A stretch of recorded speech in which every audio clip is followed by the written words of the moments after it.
Do you have a large picture or mirror to hang but aren't sure how to approach it?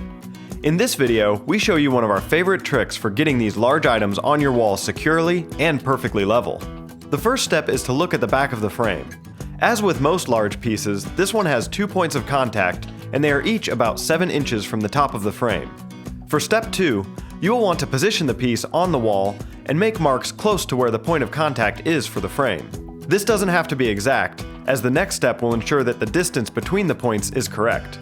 Next, put painter's tape on the back of the frame, stretching from one point of contact to the other. Then mark the tape at each point.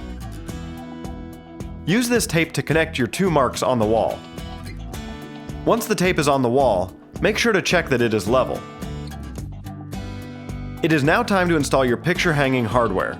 There are many types of hardware to choose from, and we went with plastic wall anchors that could be manually driven into the wall. Be sure to follow the directions for the type of hardware you choose. With your hardware properly installed, the last step is easy. Simply place your picture on the hardware and it will be secure and perfectly level. If you have any questions about this process, call Home Spectors at 336-382-7269.